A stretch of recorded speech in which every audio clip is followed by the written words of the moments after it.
Perfect Crown รักนี้มงลงตอนที่12ตอนจบเวลาต่อมาพระเอกจึงขึ้นนั่งบัลลังก์ต่อหน้าคนใหญ่คนโตทุกคนและเริ่มการอภิปรายเรื่องการล้มเลิกระบอบกษัตริย์ขณะเดียวกันทางราชเลขาก็กังวลใจสุดๆจนโดนนางเอกที่พยายามทำตัวใจเย็นอยู่ตะโกนด่าให้เขาอยู่เฉยๆสักทีพร้อมนึกย้อนไปถึงเหตุการณ์เมื่อคืนตอนนั้นเธอถามพระเอกว่าพอเขาได้เป็นกษัตริย์แล้วขึ้นนั่งบัลลังก์เป็นครั้งแรก พระเอกอยากบันทึกพระปฐมบรมราชโองการครั้งแรกไว้ว่ายังไง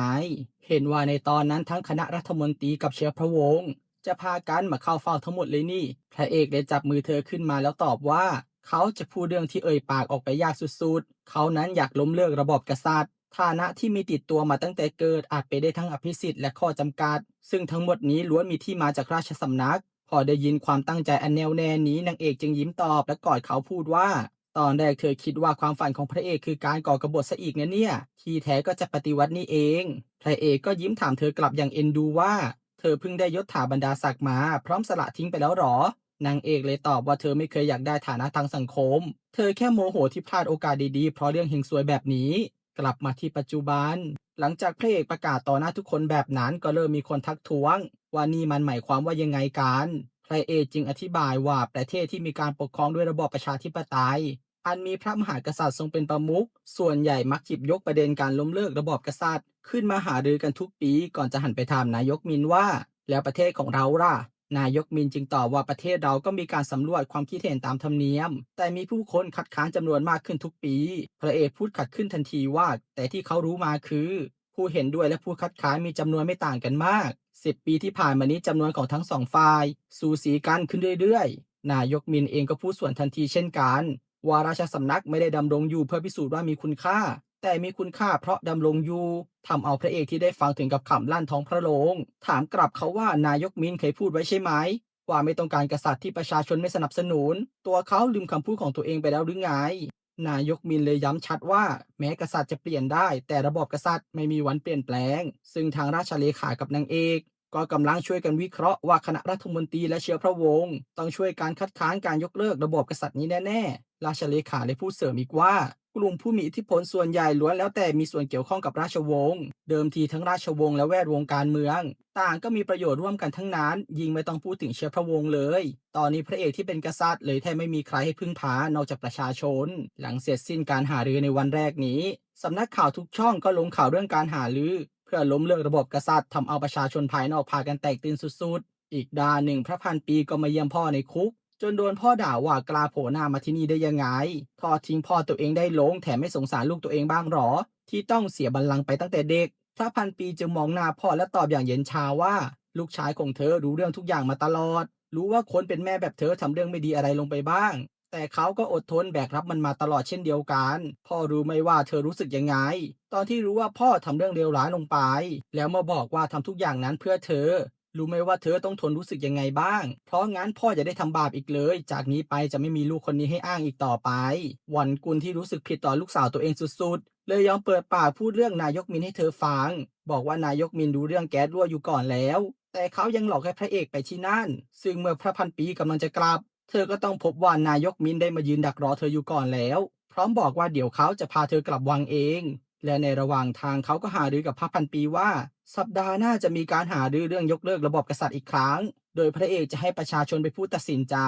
ส่วนคณะรัฐมนตรีจะคัดค้านเขาอยากให้พระพันปีออกความเห็นเชิงคัดค้านด้วยแสดงออกเป็นในว่าเรื่องนี้ไม่ใช่เจตจำนงของราชวงศ์แต่เป็นการตัดสินใจของพระเอกคนเดียวเท่านั้นพระพันปีที่รู้ความเลวของนายกมินเลยถามกลับว่าหากเธอปฏิเสธที่จะร่วมมือล่ะนายกมินเลยยิ้มตอบว่าอยากเห็นลูกชายสุดที่รักลาโลกไปเหมือนพ่อตัวเองไหมล่ะ แถมยังจะถูกตาหน้าว่าเป็นอาชญากรอีกด้วยนะ และจากเหตุการณ์นั้นไม่นานนายกมินก็เริ่มเล่นไม้แข็งสั่งระงับงบประมาณของราชสำนักพระเอกเลยไปประชุมกับนางเอกทันทีเพราะหากเป็นแบบนี้ต่อไป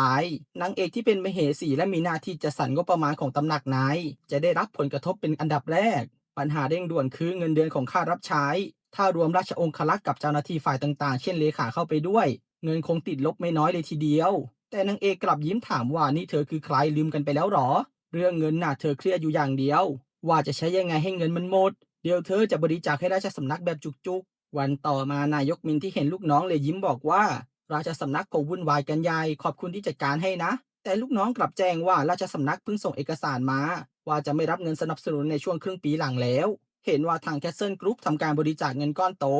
ซึ่งสูงกว่างบประมาณทั้งปีซะอีกทำเอานายกมินได้แต่บ่นว่าขี้โกงชะมัดและหันไปเล่นงานแคสเซิลกรุ๊ปของนางเอกแทนโดยอ้างเรื่องเงินสีเทาจนพี่สะใภ้ที่ได้ข่าวมาจากครอบครัวร้อนใจสุดๆรีบโทรแจ้งให้นางเอกมาประชุมด่วนที่บ้านเพราะทางตำรวจจะออกหมายเรียกในอีกวันสองวันนี้แล้วนางเอกจึงจะแก้เกมโดยขอให้พี่สะใภ้ไปสืบเพิ่มว่าใครคุมการสืบสวนนี้เธอจะทำการเบี่ยงประเด็นจากเงินสีเทา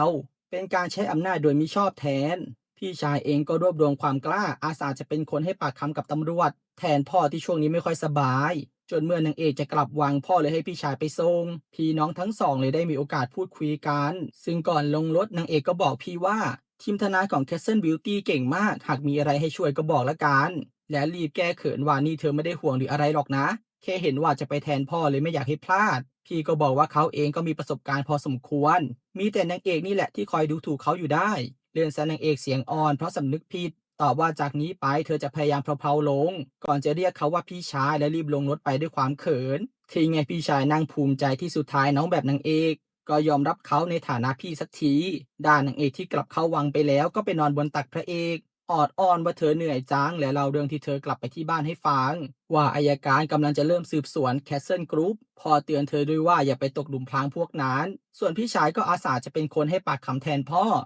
ดูแล้วน่ารำคาญแปลกๆให้คนที่บ้านโกรธเธอซะยังดีกว่าเห็นแบบนั้นแต่สักพักก็ยิ้มพูดต่อว่าแบบนี้ก็ไม่แย่นะแอบอุ่นใจยังไงไม่รู้พร้อมยิ้มขอให้พระเอกทำแบบนั้นบ้างอย่าตกหลุมพรางของใครและเชิดหน้าเข้าไว้เธอจะได้อุ่นใจซึ่งพระเอกก็จุ๊บมือของเธอพร้อมกับสัญญาอีกด้านหนึ่งพระพันปีที่นั่งมองลูกชายด้วยความเป็นห่วงพร้อมนึกไปถึงคำขู่ของนายกมินที่ขู่ว่าหากเธอไม่ยอมทำตามเขาจะจัดการลูกชายเธอทิ้งและยังจะแฉเรื่องเมื่อ3 ปีก่อนที่เธอเผาทำลายราชองค์การของสามีหากเรื่องที่เธอขัดราชองค์การและดันลูกตัวเองขึ้นเป็นกษัตริย์ถูกผู้คนพูดถึงขึ้นมาลูกชายเธอที่เพิ่งสละราชสมบัติไปก็จะถูกจารึกบนหน้าประวัติศาสตร์ว่าเป็นอาชญากรไปตลอดกาลที่ผ่านมานายกมินยอมปิดปากเงียบเพราะกลัวว่าราชสำนักจะล่มสลายพระพันปีที่ทนไม่ไหวอีกต่อไปเลยถามเขากลับว่าทำเป็นห่วงราชสำนักแต่แอบวางแผนจัดการองค์ชายเนี่ยนะนายกมินเลยตอบด้วยสีหน้าจริงจังว่าหากจำเป็นไม่ว่าเขาจะต้องทำอีกกี่ครั้งเขาก็พร้อมจะทำวันต่อมาที่นาศาลพี่ชายที่มาให้การก็ถูกนักข่าวมากมายล้อมถามว่าแคสเซิลกรุ๊ปมีเงินเท้าหมุนเวียนหลายแสนล้านวอนจริงไหมและการที่บริจาคเงินก้อนใหญ่ให้ทางราชสำนักก่อนให้ปากคำได้มีการเจรจารับอะไรไว้ก่อนแล้วหรือเปล่าพี่ชายเลยขอให้ทุกคนใจเย็นๆและฟังเขาพูดพี่บอกตอนนี้ราชสำนักกับคณะรัฐมนตรีกำลังมีปัญหากระทบกระทั่งกันอยู่และแคสเซิลกรุ๊ปก็โดนเรียกตรวจสอบไม่คิดว่าจังหวะมันเหมาะเจาะไปหน่อยหรอแต่ถึงยังไงเขาก็จะให้ความร่วมมือเต็มที่ในการสอบปากคำส่วนทางนางเอกก็มาขอเข้าพบพระพันปีเพื่อขอร้องให้เธอนั้นช่วยเหลือเนื่องจากเหล่าเชื้อพระวงศ์ยังฟังสิ่งที่พระพันปีพูดอยู่แต่แล้วเมื่อนางเอกกลับไปพระพันปีกลับโทรหานายกมินบอกจะทำตามที่นายกมินขอจนนายกมินพอใจสุดๆและเมื่อถึงวันประชุมอีกครั้งพระเอกที่อ่านฎีกาจากทั้งเชื้อพระวงศ์ที่ต้องการรักษาความสงบเรียบร้อยและของทางฝั่งคณะรัฐมนตรีที่ต้องการให้เขาเป็นกษัตริย์ต่อไปโดยอ้างว่าพวกเขาผู้แทนประชาชนพระเอกก็ถามนายกมินว่าได้ทำประชามติมาแล้วหรอถึงกล้าพูดแบบนั้นถึงจะถูกเลือกมาโดยประชาชนแต่จะตัดสินใจแทนทุกเรื่องเลยหรือไงประชาชนทุกคนเท่าเทียมกันรัฐธรรมนูญเขียนไว้แบบนั้นทว่าการมีอยู่ของระบอบกษัตริย์รังแต่จะเสริมสร้างการแบ่งแยกชนชั้นและบ่อนทำลายความเท่าเทียมบรรดาเชื้อพระวงศ์เองก็พากันเสวยสุขจากอภิสิทธิ์ที่ได้รับและเหล่าชนชั้นขุนนางที่มีเส้นสายกับเชื้อพระวงศ์เหล่านั้นก็พากันโอ้อวดอำนาจต่อหน้าประชาชนนายกมินคิดเห็นยังไงกับเรื่องพวกนี้ล่ะก่อนจะหันไปทางเหล่าเชื้อพระวงศ์และพูดต่อว่าสิ่งที่พวกท่านอยากรักษาไว้ไม่ใช่ความสงบสุขของบ้านเมืองหรือระบอบกษัตริย์หรอกแต่พวกท่านแค่อยากรักษาฐานันดรศักดิ์ของตัวเองไว้เท่านั้นนายกมินเลยเป็นตัวแทนของทุกคนบอกกับพระเอกกลับว่าเขาคงไม่รู้เพราะโตมาอย่างสูงศักดิ์แต่สิ่งที่ราชวงศ์ทำเพื่อประเทศชาติไม่ได้มีเพียงเรื่องเงินอย่างเดียวยังมีเรื่องของเศรษฐกิจการทูตวัฒนธรรมราชวงศ์นั้นมีอิทธิพลในทุกๆด้านในตอนนั้นเองนางเอกที่เพิ่งเดินเข้ามาในห้องประชุมก็พูดขัดขึ้นว่าแล้วยังไงล่ะเพราะเหตุนี้นายกมินเลยพยายามจัดการกษัตริย์ทิ้งหรอเพราะพระเอกบอกว่าจะล้มล้างระบอบกษัตริย์เลยคิดจะลอบจัดการกษัตริย์ของแผ่นดินนี้ทิ้งสินะพูดจบก็หยิบมือถือมาเปิดไฟล์เสียงบันทึกให้ทุกคนได้ฟังพร้อมกันซึ่งเป็นเสียงของนายกมินตอนที่ขู่พระพันปีบนรถและพระพันปีแอบบันทึกเสียงเอาไว้ได้ทั้งหมดโดยนางเอกได้รับมาในตอนที่เธอไปขอให้พระพันปีช่วยเมื่อคืนและพระพันปีที่เห็นว่าพระเอกไม่เด็ดขาดพอเนื่องจากอีกฝ่ายเป็นเพื่อนไม่เหมือนกับนางเอกเธอจึงขอให้นางเอกเป็นคนจัดการเรื่องนี้ เล่นซันนายกมินเริ่มนั่งไม่ติดพระเอกเองก็ตะโกนด้วยความโกรธถามนายกมินว่าทั้งหมดนี้คือเรื่องจริงงั้นหรอพร้อมกับออกคำสั่งว่าใครก็ตามที่สนับสนุนนายกมินจะถูกตั้งข้อหาร่วมกันคิดร้ายต่อกษัตริย์ก่อนจะขอคุยเป็นการส่วนตัวกับนายกมินคนที่เขานับว่าเป็นเพื่อนมาตลอดพระเอกนั้นแทบไม่กล้าถามด้วยซ้ำว่านายกมินคิดจัดการเขาจริงๆใช่ไหมแต่นายกมินก็ยอมรับเองว่าใช่เขานั้นเคยขอร้องพระเอกหลายครั้งแล้วขอร้องให้ไล่นางเอกไปไกลๆถ้าทำอย่างนั้นเขาจะปกป้องพระเอกเขาบอกไม่รู้ตั้งกี่รอบเป็นความผิดของพระเอกนั่นแหละเขาจึงต้องเป็นคนแบบนี้พระเอกก็เลยตอบกลับว่าเป็นความผิดของนายกมินต่างหากล่ะที่คิดว่าเขาแย่งนางเอกมาทั้งที่นางเอกไม่เคยเป็นของนายกมินเลยจนสุดท้ายนายกมินก็ถูกจับตัวไปในที่สุดและจากเหตุการณ์นั้นการทำประชามติทั่วประเทศเป็นครั้งแรกในประวัติศาสตร์จึงได้เริ่มต้นขึ้นโดยไม่มีการคัดค้านอีกซึ่งหัวข้อคืออยากให้ระบอบกษัตริย์คงอยู่หรือไม่กล่าวได้ว่าเป็นจุดเปลี่ยนครั้งสำคัญของประเทศเลยก็ว่าได้ระหว่างรอผลการนับคะแนนนางเอกเลยถามพระเอกว่าหากสำเร็จเขาอยากทำอะไรเป็นสิ่งแรกพระเอกก็ตอบว่าชื่อหากสำเร็จช่วยเรียกเขาด้วยชื่อที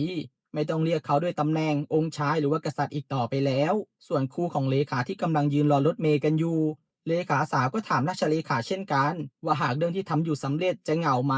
เพราะวังคือบ้านของเขานี่ราชเลขาเลยยิ้มตอบว่าก็แค่ย้ายบ้านเองเขายังมีพระเอกนางเอกอยู่ที่สำคัญยังมีเลขาสาวอยู่ด้วยทั้งคนเล่นซะเธอเขินสุดๆก่อนจะจุ๊บเขาเพื่อเป็นรางวัลทำเอาราชเลขาหนุ่มเครื่องติดจุ๊บเธอกลับอย่างเร่าร้อนท่ามกลางสายตาของเหล่าสาวใช้มากมายและแล้ววันต่อมาผลประชามติก็ออกมาว่าประชาชนเห็นด้วยกับการยกเลิกระบอบกษัตริย์พระเอกได้ประกาศอย่างเป็นทางการว่าแผ่นดินนี้รักษาความสงบเรียบร้อยผ่านราชสำนักมาเป็นระยะเวลานานบางครั้งราชสำนักก็ให้ความคุ้มครองแต่บางครั้งบางคราวก็ชะลอการเปลี่ยนแปลงบัดนี้ประชาชนได้ตัดสินใจแล้วว่าจะรับผิดชอบทุกอย่างด้วยตัวเองราชสำนักจึงไม่อาจอ้างความชอบธรรมต่อหน้าเจตจำนงของประชาชนได้อีกต่อไป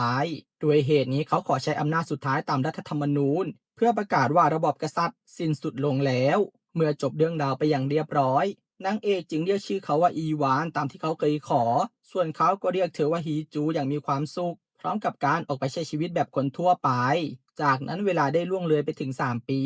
นางเอกได้กลับมาเป็นประธานอีกครั้งหลังจากลงจากตำแหน่งไปเข้าวังทำเอาแวดวงธุรกิจพากันฮือฮาสุดๆแต่นางเอกที่กลับมาทำงานวันแรกก็ต้องนั่งเครียดเพราะพี่ชายทิ้งงานค้างเอาไว้ให้เธอเพียบแถมพี่ยังมาขอให้เธอช่วยบริหารบริษัทแคสเซิลการ์ดอีกเนื่องจากภรรยาของเขาท้องแล้วเลยอยากลางานออกไปเลี้ยงลูกอย่างเต็มที่ทำเอานางเอกโมโหคันสุดรีบลุกขึ้นไปไล่หวดพี่ชายที่กล้าทิ้งงานกองโตไว้ให้เธอทำส่วนทางพระเอกที่อยู่บ้านพยายามทำอาหารก็โดนราชเลขาบ่นว่าเขาจะอยู่บ้านพักผ่อนไปอีกนานแค่ไหนผู้หญิงน่ะไม่ชอบผู้ชายที่ไม่มีงานทำหรอกนะดูอย่างนางเอกสิตั้งใจทำงานสุดๆต่างกับพระเอกที่นั่งนอนๆอยู่แต่บ้านทั้งวันในตอนนั้นเองนางเอกก็โทรมาบอกว่าวันนี้เธอและเลขาสาวคงไม่ได้กลับมากินข้าวด้วยนะเพราะว่างานค้างที่บริษัทเยอะมากๆทำเอาทั้งพระเอกและราชเลขาพากันเซ็งสุดๆสองหนุ่มจึงชวนกันไปหาอะไรกินข้างนอกและคุยกันว่าพระเอกคบนางเอกมานานกว่า3ปีแล้วน่าจะจัดงานแต่งอีกรอบอย่างเป็นทางการนะซึ่งพระเอกก็เห็นด้วยกับเรื่องนี้ขณะเดียวกันที่บริษัทพ่อก็มาหานางเอกบอกว่าเขาได้ยินความต้องการของพี่ชายเธอแล้วขอแค่เธอพิสูจน์ตัวเองต่อไปพ่อจะไม่ปล่อยให้เธอเป็นรองใครแน่นอนและยอมพูดความในใจครั้งแรกกับเธอว่าที่ผ่านมาพ่อไม่เคยอยากให้เธอแพ้